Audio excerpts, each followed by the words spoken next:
This is an ABC News special report. Good afternoon to all of you. I'm Diane Sawyer here at ABC News World Headquarters in New York with George Stephanopoulos because there is big breaking news from the White House.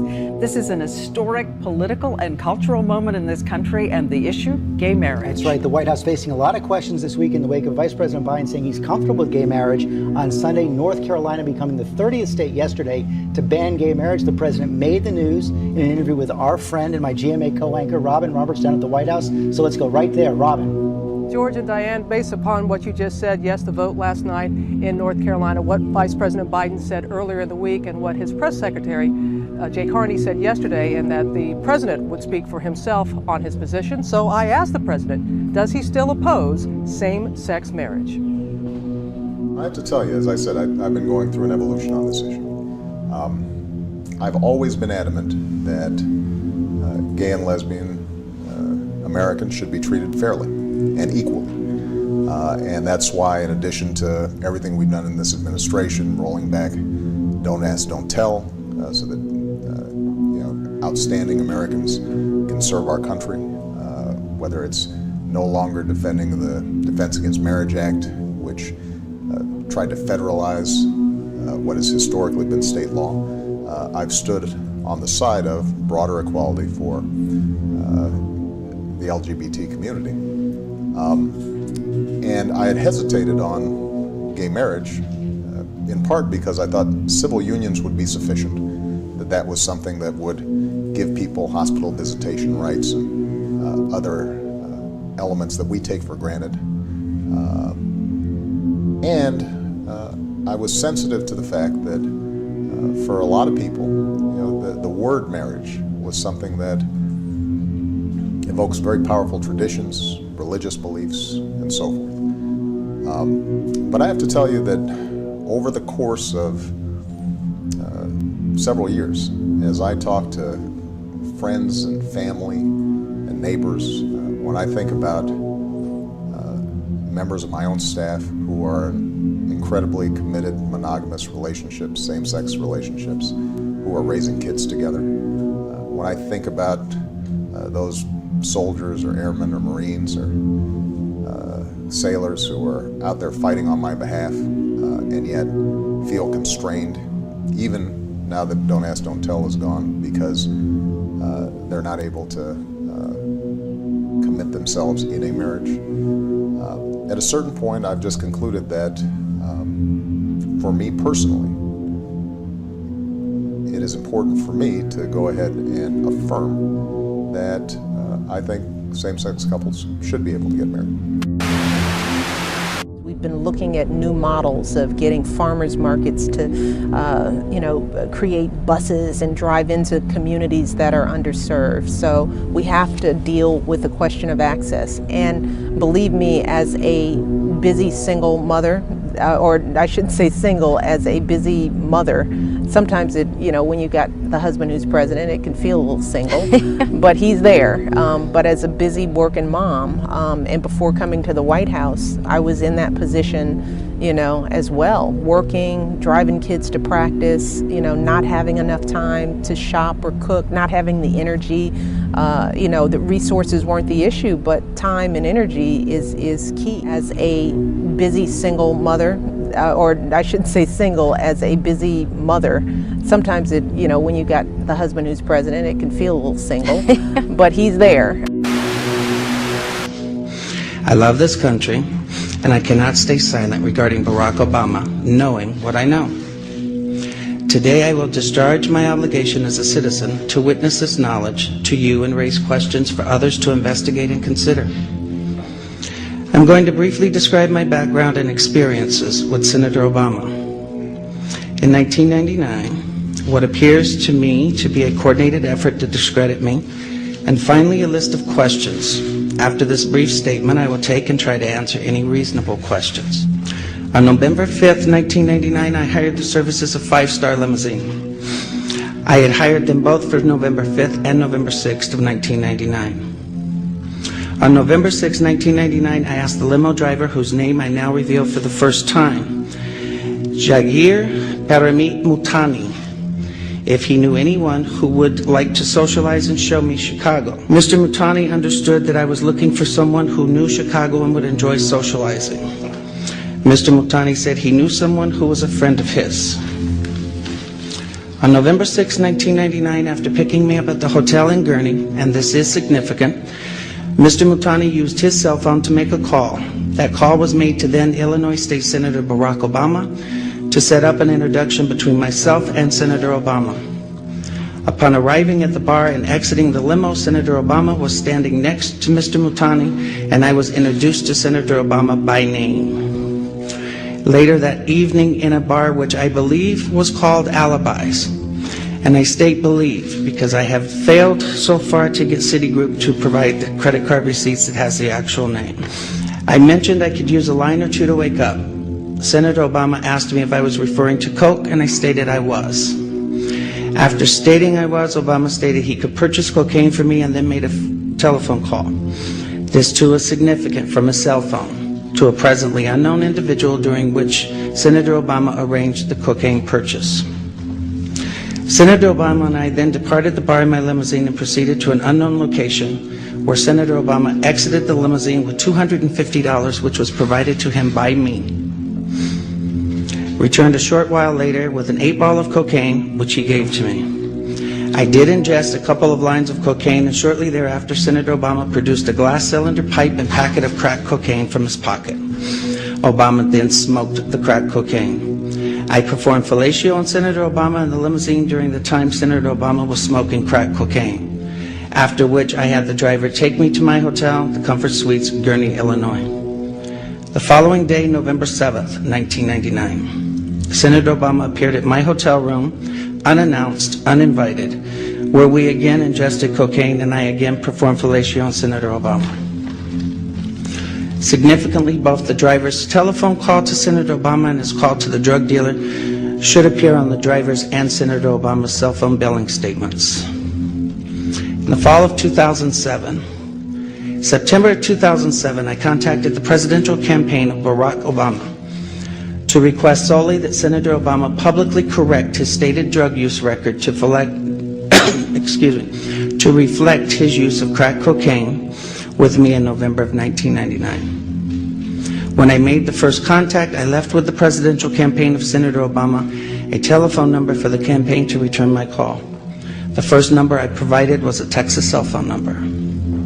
From the period of Labor Day weekend 2007 through November 18th of 2007, I did provide a total of 4 different callback numbers to the Obama campaign. As I had moved and I had changed the numbers to reflect locally my place of residence at the time. In late September to early October 2007, I received a call from a male who identified himself as a Mr. Young, stating he was calling in regards to calls I had made to the Obama campaign. The first call was in fact an attempt by Mr. Young to obtain from me the identities of anyone I had contacted concerning my 1999 allegations against Senator Obama. The first call shocked me in that this Mr. Young asked me why I had not asked Senator Obama to disclose the sexual encounters I had with Mr. Obama in 1999. I was shocked, as I had never mentioned to the campaign or anyone working for the campaign any sexual encounters, as my call was prompted by drug allegations only. The call ended with Mr. Young stating I would hear from someone in a few days. In mid to late October 2007, I received a second call from this Mr. Young, at which time I clearly became aware that this individual was personally involved with Senator Obama rather than just an employee of his campaign. The tone of the conversation had a sexual nature. Mr. Young did not once advise me how he obtained my phone number, which by this time had now changed to a Delaware number. In late October 2007, I received a text message from the gentleman identified as Mr. Young, in which he stated he was intimately involved with Senator Obama and that Obama was discussing with him and his pastor how to publicly acknowledge Senator Obama's drug use in 1999. And that Obama wanted to be sure I had not discussed the sexual encounters or drug incidents with any media at that time.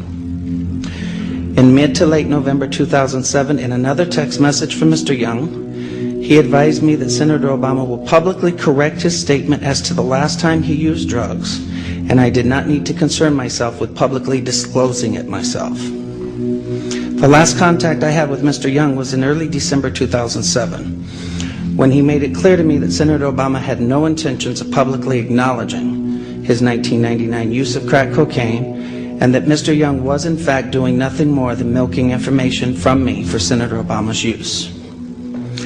I later learned that A. Donald Young, the choir director of Reverend Wright's Trinity United Church of Christ, Obama's now former church, and who was openly homosexual, learned that he was murdered on December 23rd of 2007. Larry, let me ask you this. A lot of people wonder why. I mean, are you doing this now? You're coming forward now with this when the man is shy of few delegates, a few votes to become the Democrat candidate for the presidential running for the United States of America. I mean, we are talking about a fellow that can be or can become president of the United States. Don't you think that you should have done this before? Why are you doing this now? I mean, ¿Qué tú le estás preguntando? ¿Tú le preguntas? le estoy diciendo a él, le estoy preguntando a él que por qué él está haciendo esto ahora y no lo hizo antes. Why are you doing this now, Larry? You should have done this long ago, because the man is almost there. I mean, it's about to become the official candidate. Hector, I have been trying to get this man to become honest about his drug use since last fall, okay? I can't force him to stand up in front of the American people and say, hey, I'm a liar and I'm a drug user. Even more so, I can't force him to stand up today and tell people that he had another gay lover in Chicago that was murdered in December. Excuse me, Larry, are you saying ¿Qué dijo? Espérate. Él está diciendo que él no puede estar ocultando una serie de cosas que el público debe saber, ya que él va a ser candidato. Ahora me está hablando de que él tuvo un amante, un gay amante que fue asesinado en Chicago. Déjeme preguntarle, Larry, are you talking about Senator Obama, that he had a homosexual relationship with somebody that was murdered in Chicago? Yes, that's exactly what I'm saying. Wow. When did it happen? Donald Young was murdered in December of 2007. And my attempts to contact the Chicago Police Department on information that links Senator Obama to this gentleman and his death have been ignored. One News. A man who worked as a choir conductor and school teacher is found shot to death. The victim, 47-year-old Donald Young. Good evening, everyone. Young's death has been ruled a homicide. His body was discovered yesterday morning inside his South Side home at 2320 East 69th Street. ABC 7's Michelle Gallardo is here now with more on the case and how Young is being remembered tonight. Michelle? Ravi, Donald Young was the fourth of 8 siblings. He was, according to those who loved him, the type of person who didn't take life for granted. He lived every day to the fullest. So whether it was in the South Side classroom where he taught or at church conducting the choir every Sunday, Young made an impression on those who met him.